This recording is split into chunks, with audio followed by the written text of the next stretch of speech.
And Masha, if you can send us the video after, we'll appreciate it. So we're here because we want to see a peaceful solution. We want to see peace in Israel-Palestine. we're calling for a peace, for an immediate stopping of the starvation and the massacre in Gaza. So question. For ceasefire. Question. Basically, my father is a Holocaust survivor. I feel entitled to use the term Holocaust in what Israel is doing now to the Palestinians in Gaza.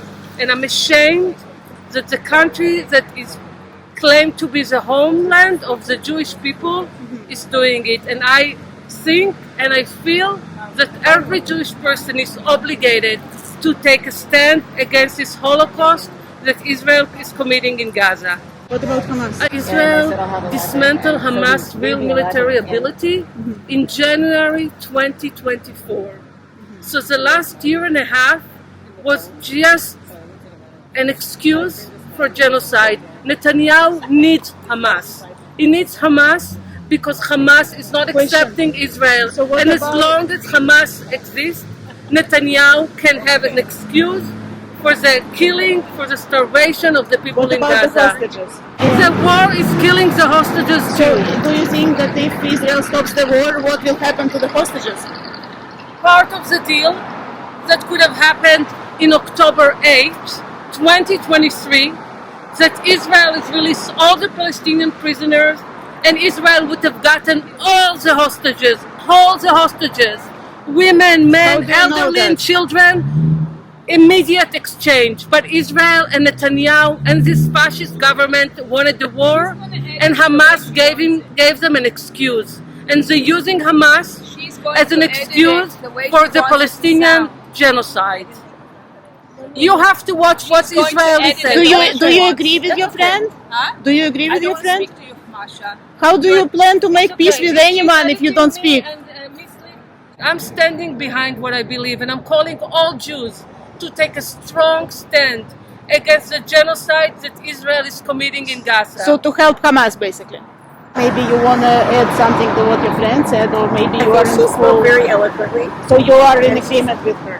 I'm 100% in agreement. Okay. So my question is about the hostages. If Hamas wanted to release all the hostages, they wouldn't have taken them in the first place.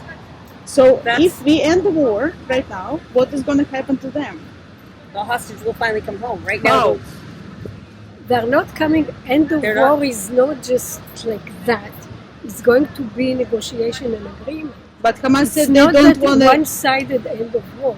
So do you think that Hamas is going to release all hostages? They will have to. They did so far. No, because they've released when there were ceasefires. They released hostages. Some. They released the first ceasefire. They released over 100 hostages because they didn't have food and. Right now, the starvation is starving the hostages too. The starvation is starving only the hostages. No, it's starving. Have you seen the Hamas terrorists that surrendered yesterday? I'm not going to start. I'm not going to engage with you on that question because you are quoting very selective stories. I actually don't feel like I really want to have this conversation because I've had this conversation. So you think you can make peace with Palestinians but not talk to the Jews?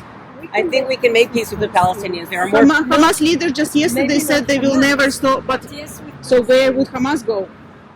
They will.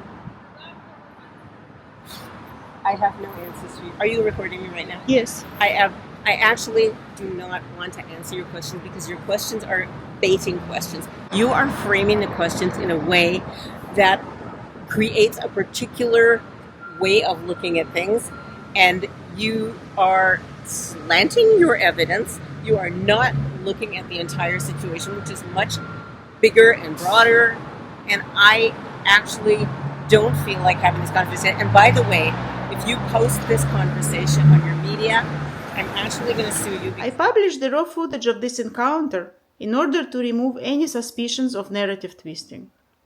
This is a weekly rally that takes place in front of City Hall in Vancouver. The participants are Jewish. The group organizing it is part of Standing Together. Similarly to other Standing Together chapters, they talk out of both sides of their mouth. They say pretty words like peace, but also accuse Israel of horrific crimes and spread blood libels. They don't hold Hamas accountable for anything and don't even call them terrorists. Their Facebook page doesn't mention the hostages. They call themselves grassroots. That's untrue. In 2023 alone, Standing Together received $700,000 from New Israel Fund. Please watch my earlier videos describing the ties between groups like Standing Together and other openly pro-terror ones. Now that the Jewish Federation and other Jewish leaders in Vancouver are aware of the radical agenda of this group, I am calling on them to publicly condemn the spreading of anti-Israel blood libels and to cut any ties or support they have with any of the individuals involved. I'm Israel Chai.